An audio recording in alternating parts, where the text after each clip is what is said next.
कैसे? भाववाचक संज्ञाओं का निर्माण जातिवाचक संज्ञा, विशेषण, क्रिया, सर्वनाम और अव्यय शब्दों से बनती है। अव्यय शब्द वो हैं जिनमें कोई परिवर्तन, अविकारी शब्दों को अव्यय शब्द कहते हैं। भाववाचक संज्ञा बनाते समय शब्दों के अंत में प्राय, पन, त्व, ता आदि शब्दों का प्रयोग किया जाता है। देखिए आगे उदाहरण से।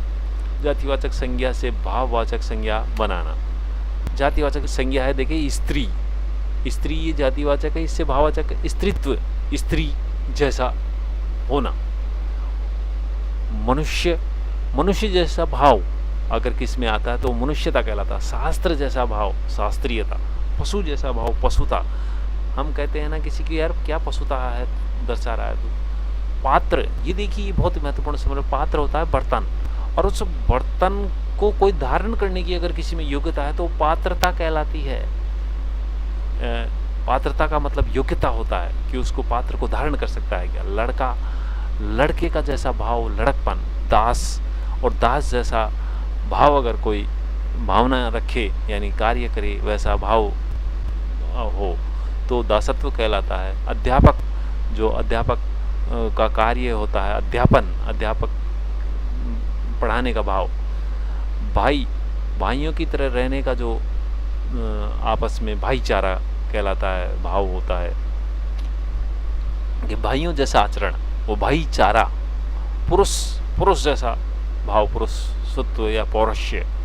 जाति, जातीयता, ये जाति जैसी भावना अगर आती है तो जातीयता कहलाते हैं। बच्चा, और बच्चा जैसा अवस्था एक होती है तो बचपन कहलाता है। नारी, नारी जैसी अगर भावना है तो नारीत्व। बूढ़ा, एक अवस्था है, बूढ़ा अगर उस अवस्था को तो बुढ़ापा होता है। ये मित्र, मित्रता, मित्रों जैसा भाव हो तो मित्र।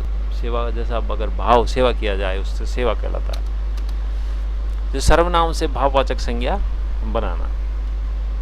माँ, माँ का जो भाव है वो ममता, स्नेह, ममतत्व। पराया, पराया जैसा भाव परायापन कहलाता है। अपनापन, मतलब अपना जैसा भाव हो तो अपनापन कहलाता है। जो निजता का भाव, निजत्व। विशेषण से भाववाचक संज्ञा बनाना। अच्छा, अच्छा का जो भाव है वो अच्छा ही होता है। सुंदर, सुंदरता का भाव सुंदरता या सौंदर्य कहलाता है। शीतल, शीतलता, शीतल जो ठंडा होने का जो भाव होता है यानी ठंडे होने की जो अवस्था होती है वो शीतलता कहलाता है। सफल, और सफलता की दूसरी जो भाव है सफल होने का वो सफलता कहलाता है। कायर, कायरता भी एक भाव है। चतुर, चातुर्य ये भाव है। निर्बल, निर्बलता एक अवस्था है। बड़ा, बड़प्पन, बड़ा होने का जो भाव है बड़प्पन कहलाता है। कातरता। मधुर, ये एक गुण है। माधुर्य, मधुरता, मधुर जैसा होना, माधुर्य। क्रिया से भाववाचक बनाना। पढ़ना, और जो पढ़ने की जो अवस्था है वो पढ़ाई है। खोज, खोज। सीना यानी जो सिलाई, ये भी अवस्था है। जीतना और जीत। रोना, रुलाई, लड़ना, लड़ाई, पढ़ना, पढ़ाई। चलना, चाल, चलन, ये चलने का अवस्था है। खेल, खेलना, खेल। थकना, थकावट। लिखना, लेख। अवयव से भाववाचक संज्ञाएं बनाना। परस्पर, जो आपस में जो मेलजोल का भाव है वो पारस्पर्य कहलाता है। समीप्य, समीप, नज़दीक आने का भाव समीप्य। नैकट्य, नैकट, निकट की जो अवस्था होती है नैकट्य कहलाता है। शाबाश, ये भी एक भाव है। शाबाशी। वाहवा, वाहवाई। धिक, धिक्कार।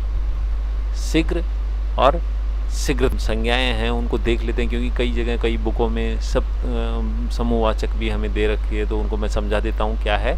हालांकि ये उसी में जातिवाचक में आती है।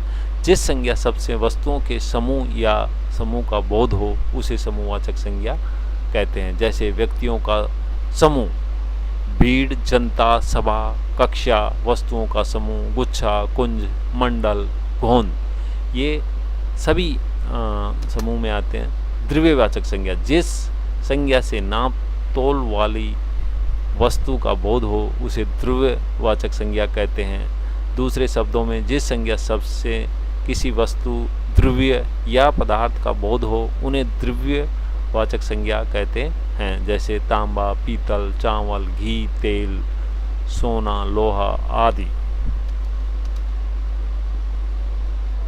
अब गणनीय और अगणनीय, जिस व्यक्ति, वस्तु, पदार्थ आदि की गणना की जा सकती है, उसकी संख्या ज्ञात की जा सकती है, वह शब्द गणनीय संज्ञा कहलाता है। जैसे लड़का, क्योंकि इसको गिना जा सकता है, पुस्तक, भवन, इन सब को हम गिन सकते हैं, इसलिए ये गणनीय संज्ञा कहलाएंगे। अगणनीय, जिसको गिना न जा सके, जिस व्यक्ति, वस्तु, पदार्थ आदि की गणना नहीं की जा सकती, उसकी संख्या ज्ञात नहीं की जा सकती, तो वह शब्द अगणनीय संज्ञा कहलाता है। जैसे दूध को गिना नहीं जा सकता, ये पानी, हवा, मित्रता आदि। Thank you very much. Thank you very much.